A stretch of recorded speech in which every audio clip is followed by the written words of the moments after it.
Propagation is the foundation of many businesses within the diverse industry of horticulture.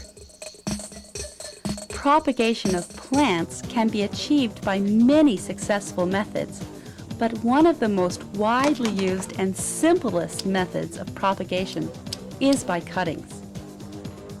Along with seeds, cuttings remain the backbone of modern plant production. Cuttings require special tools and environments, but greatly increase the versatility of propagation. By making use of old as well as new methods of taking cuttings, we can increase the chances of successful propagation. In this program, we'll not only demonstrate the skills and techniques of growing plants from cuttings, but we'll also look at the science of cuttings so that we can come to understand how these techniques work. First, we'll take a look at some basic terms and definitions necessary for understanding the growth and development of a cutting, and go over the basic requirements for rooting. After reviewing the tools and special environments needed for cuttings, we'll see the proper techniques for collecting and sticking the cuttings. Let's now begin by defining some basic terms and concepts which will help us understand the science of propagating plants from cuttings.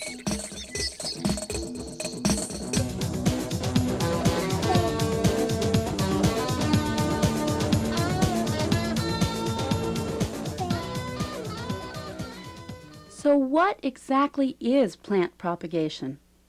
Plant propagation is the reproduction or multiplication of plants using seeds or other various tissues from a parent plant. To put it another way, plant propagation simply means making more plants.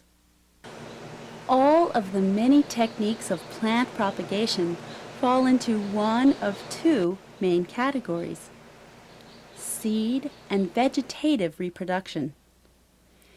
In vegetative reproduction, also referred to as cloning or asexual reproduction, the plant is reproduced using a portion of vegetative tissues, such as a stem cutting.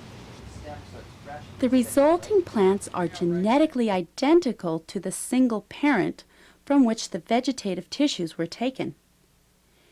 In addition to cuttings, there are many other methods of vegetative propagation, such as division and layering, but the principles of asexual reproduction remain the same.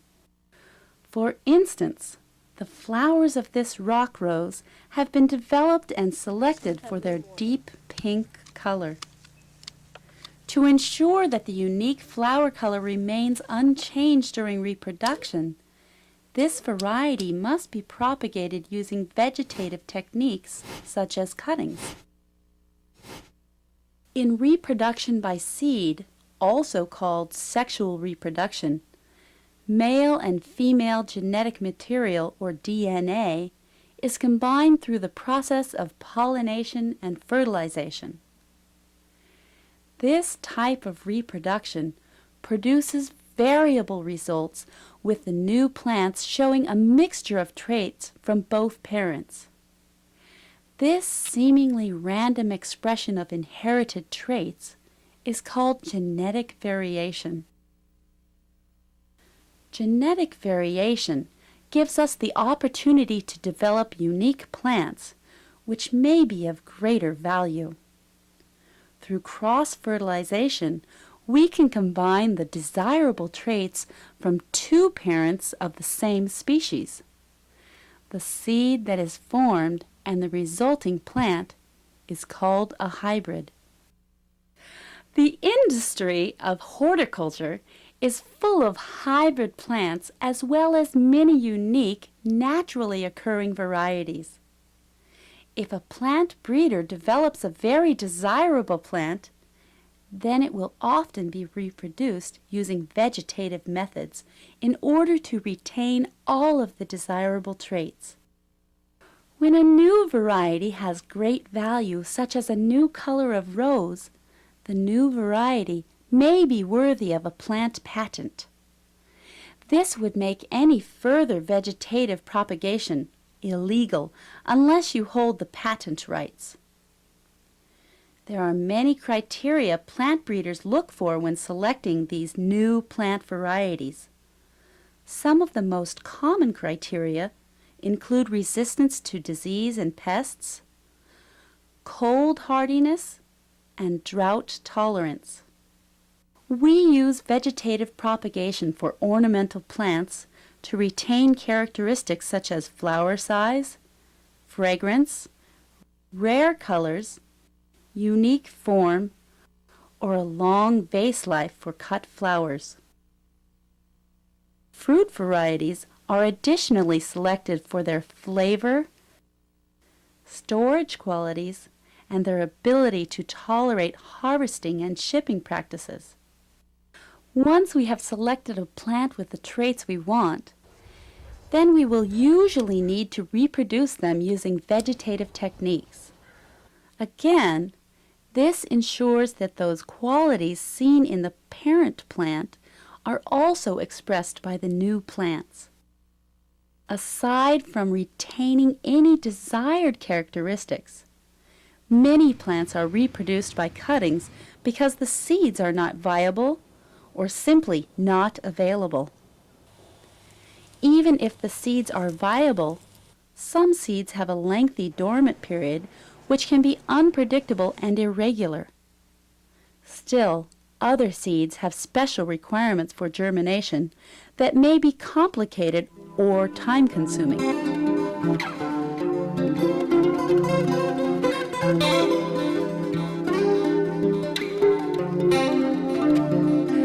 Cuttings have become a very common method of vegetative reproduction.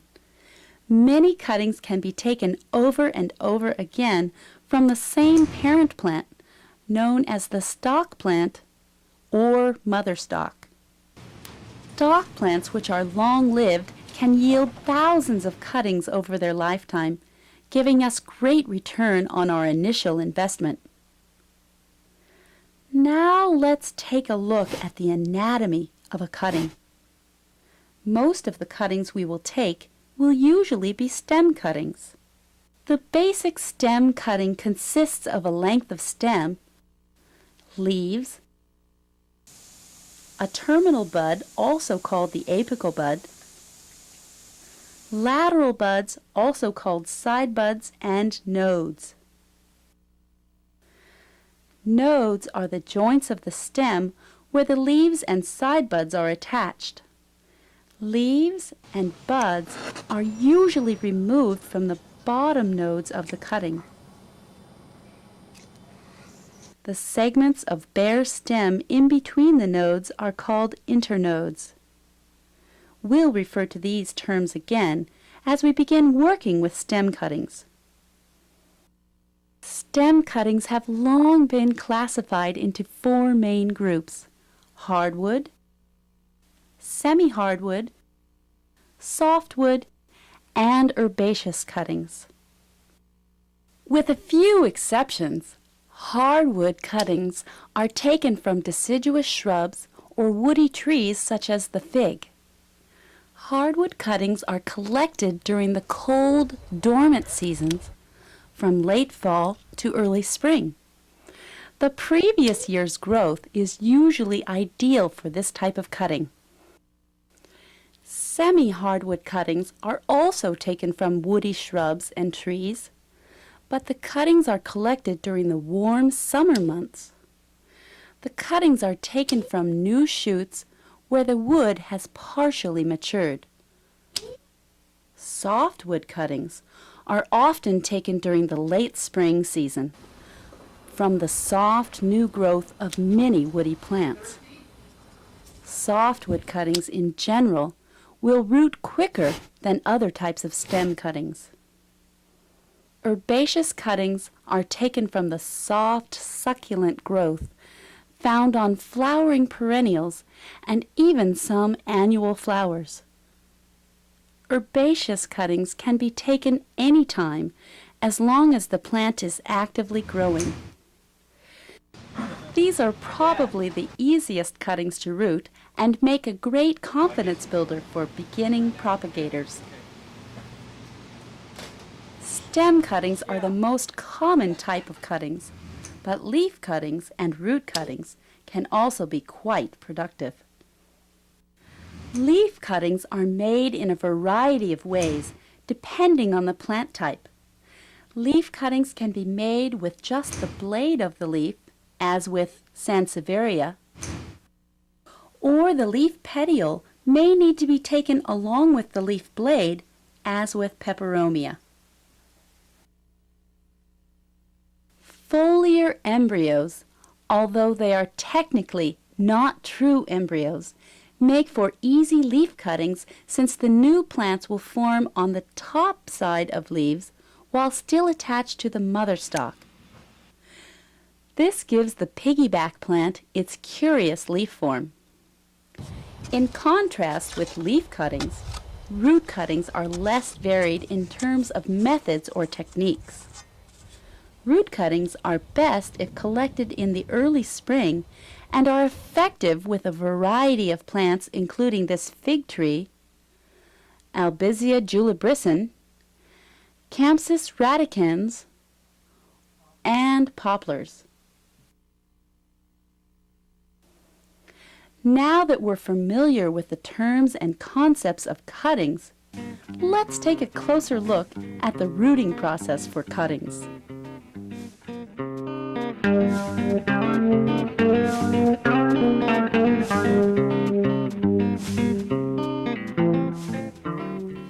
The main goal with cuttings is to get the stem or other plant part to the point where it is self-sustaining. This requires the development of roots called adventitious roots.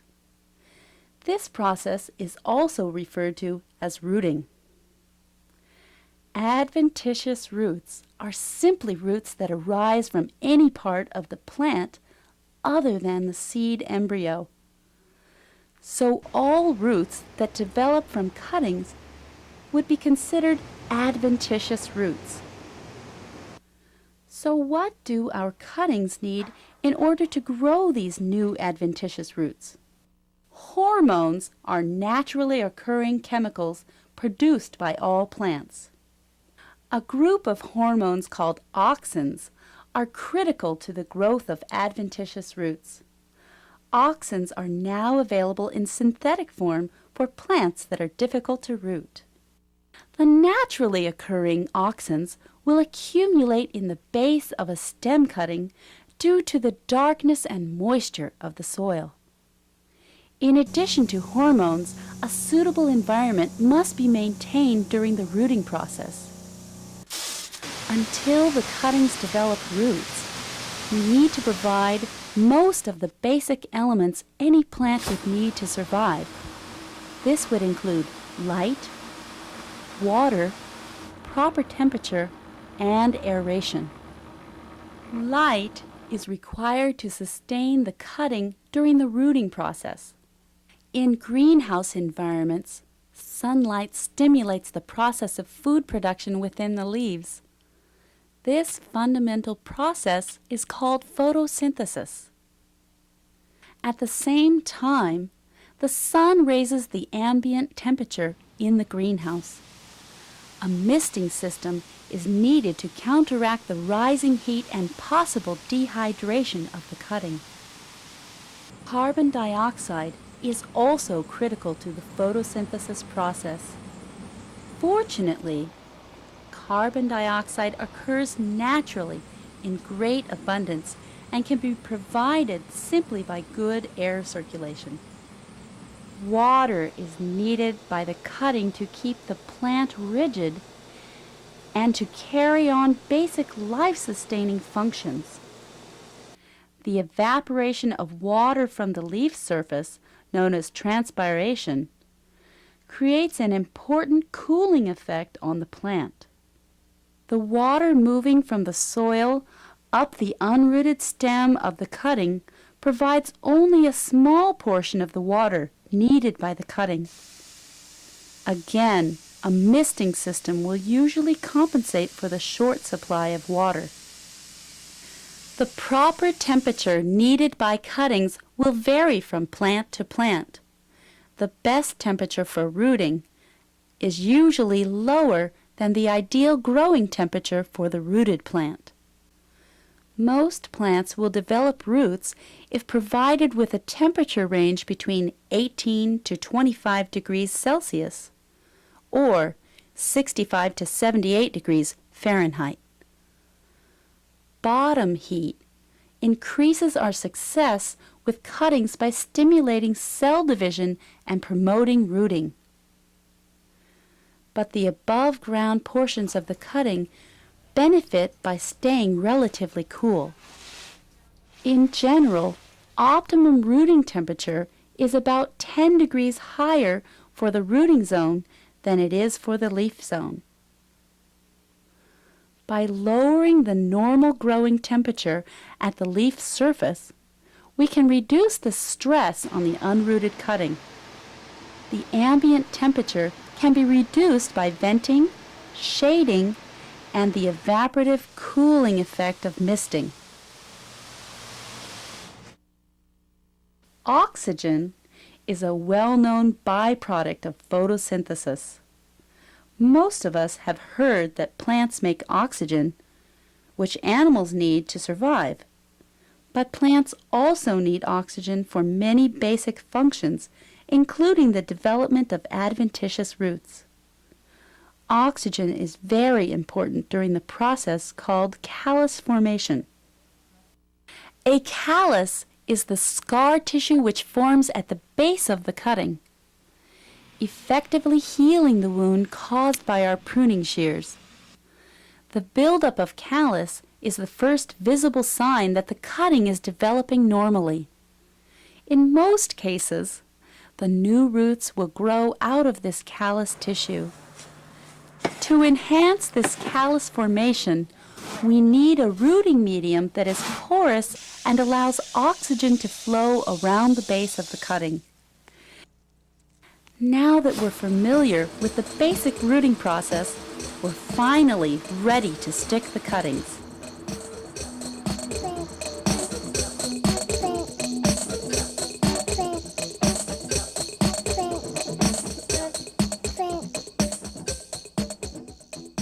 A quick list of equipment we'll need before sticking the cuttings would include pruning shears, a plastic bag or a large container for collecting the cuttings, rooting media and trays or flats to support the cuttings, a misting system, and ideally some kind of bottom heat. Let's start out by taking cuttings of an herbaceous plant. Plants from the mint family are usually easy to root, and stock plants are also easy to find.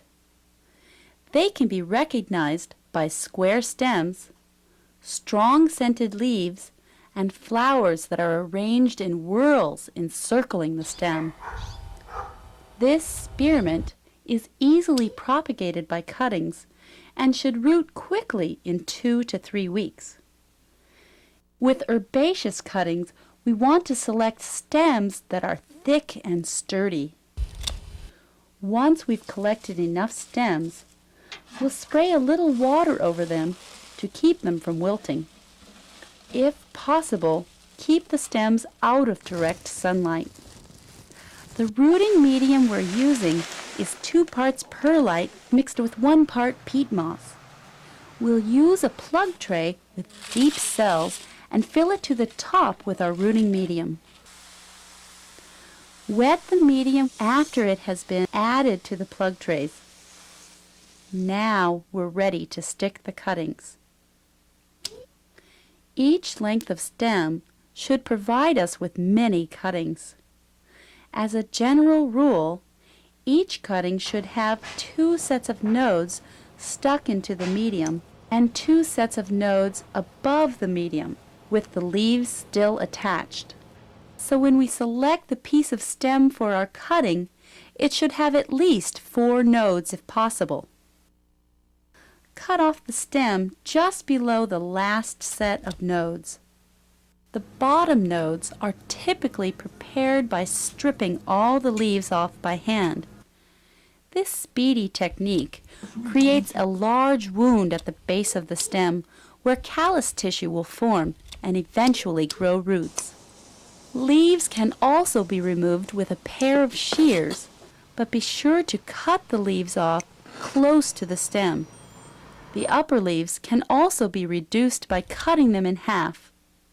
This is not needed for mint, but it's an important technique for cuttings with large leaves. Also remove any flowers or flower buds which might drain the energy out of the cutting. Now stick the cuttings into the medium, just deep enough to give the plant support and far enough to cover the two lower nodes. Do not press the cutting to the bottom of the tray. This can cause the stem to dry out. As the cuttings are pushed in place, try to keep the leaves arranged so that they don't cover the stem tips of nearby cuttings.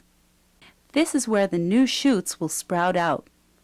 We can also prevent diseases by positioning or even pruning the leaves so that they don't come in contact with the medium. Once the tray is filled, it is ready for the misting system. Quick rooting herbaceous cuttings only need to be misted 3 or 4 times per hour, depending on the temperature. The plant should only be misted during daylight hours and never during the night.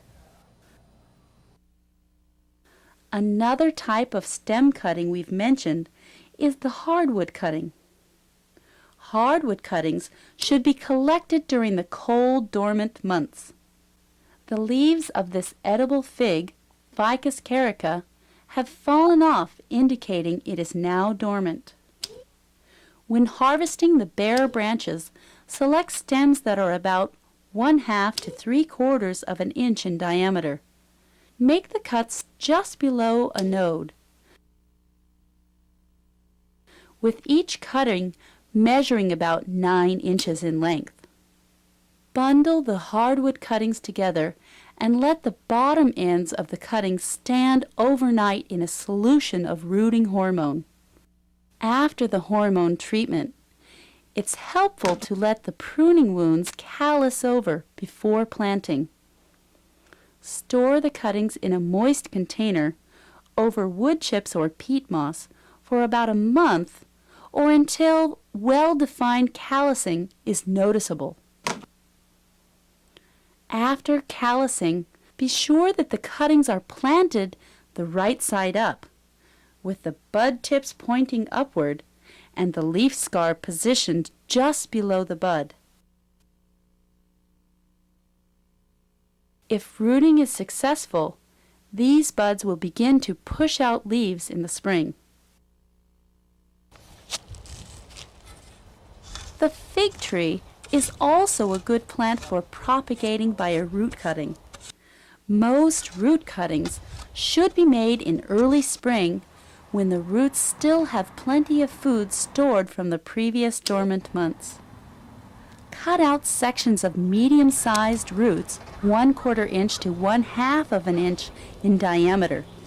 Since there are no buds to indicate which direction is up, we should cut the base of each root cutting with a diagonal cut, and then remember to point all the diagonal cuts in the downward position when sticking the cuttings. The top of the cutting may need to be recut flat so that all the tops are level and all the bottoms are pointed. We'll make each of these root cuttings about 4 inches long. As with hardwood stem cuttings, the fig's root cuttings should be stored in a moist box for about a month. The root cutting can then be planted in rooting media or directly into the field, where the entire root piece is covered with soil.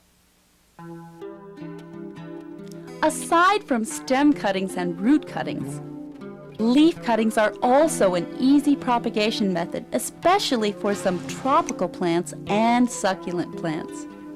With many succulents, such as these donkey tail, The leaves can be broken off and simply set directly on the surface of the potting soil. Another type of leaf cutting, called the leaf blade cutting, only uses segments of the leaves for rooting. One of the most common examples of the leaf blade cutting is made using Sansevieria, commonly called the snake plant or mother-in-law's tongue. 3 to 4 inch sections are sliced up, giving the downward or distal end of each leaf a slanted cut. This technique, as shown earlier with root cuttings, will help us maintain proper orientation when sticking the cuttings. Using a standard propagation medium, push the cuttings halfway into the rooting medium, remembering to point the slanted end of the leaf downward into the medium. These leaf blade cuttings will usually root in 8 to 10 weeks. A variation on the leaf blade cutting is the midrib cutting, used with these Streptocarpus. After removing an entire leaf, use a razor or sharp knife to cut out in the middle of the center leaf vein known as the midrib. Place the halves in a rooting medium buried about a half an inch. These leaf cuttings will need to be set under mist for about 2 months. These pups are now ready to be divided and transplanted. Another type of leaf cutting is the leaf petiole cutting, in which the entire leaf, including the petiole, is used. This peperomia is one of the many tropical plants that will root easily with this method. The petiole is pushed into the rooting media until the bottom of the leaf blade contacts the media. New roots and pups will emerge in a month or 2. The rooted leaves and pups can then be transplanted into pots. African violets are also propagated using this technique.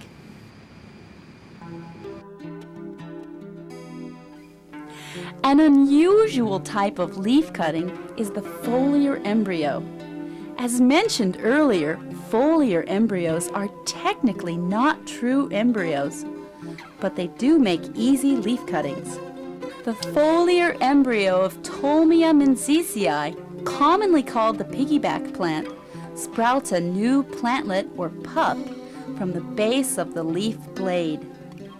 These small plants are often already formed on the adult leaf, complete with tiny roots. They merely need to be set on some potting medium in order to sprout roots. We'll use the direct stick method, which skips the need for transplanting the rooted cuttings. With direct stick, we use the pot that the plant will eventually be sold in. In the case of the piggyback plant, we're making a hanging basket for use as a houseplant.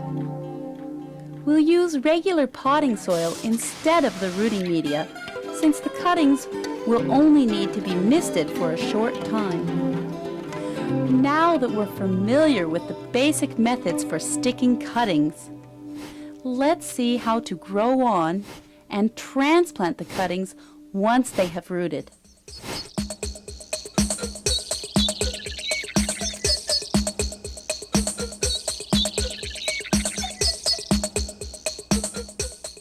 While the cuttings are developing roots, we should be checking on them every week or so to see if there is any callus formation at the base of the stem. Slow callus formation is often a sign that the media is not draining well, or the duration of the mist may be too long. The duration of mist should be long enough to cover the leaves evenly, usually between 3 to 5 seconds. The interval between misting should be long enough so that most of the water has already evaporated from the leaf surface. This misting interval will also depend on the type of plant being propagated. In warm greenhouses, misting intervals can run anywhere from one misting every 10 minutes to one misting every 30 minutes. If our misting program is scheduled correctly, we should soon observe roots growing out of the bottom of the tray. We can also check for rooting by giving the cutting a gentle tug from the leafy top of the cutting. If the cutting slips easily up and down, then the roots most likely haven't developed yet. While the roots are forming, the cuttings need to be regularly inspected for disease problems. Remove any signs of diseased tissue, such as dark spots, black leaf tips, or grayish-white threads. Keeping the rooting tray clean will also help prevent disease infection. Pick up any rotting or fallen leaves and throw out cuttings that are obviously not going to take. As we mentioned, starting out with a well-draining, sterile soil will prevent many disease problems. Programming the mist schedule so that plants are not overwatered will prevent disease as well as algae growth. In addition, providing good air circulation and bright light will help control many diseases. If fine-tuning our horticultural practices is not effective, then diseases may be prevented by spraying or drenching with fungicides.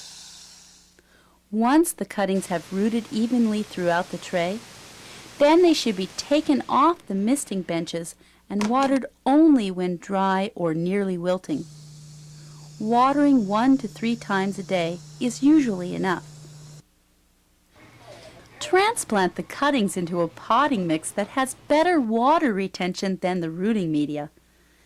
Equal parts of peat moss and perlite will make a good potting medium for most plants.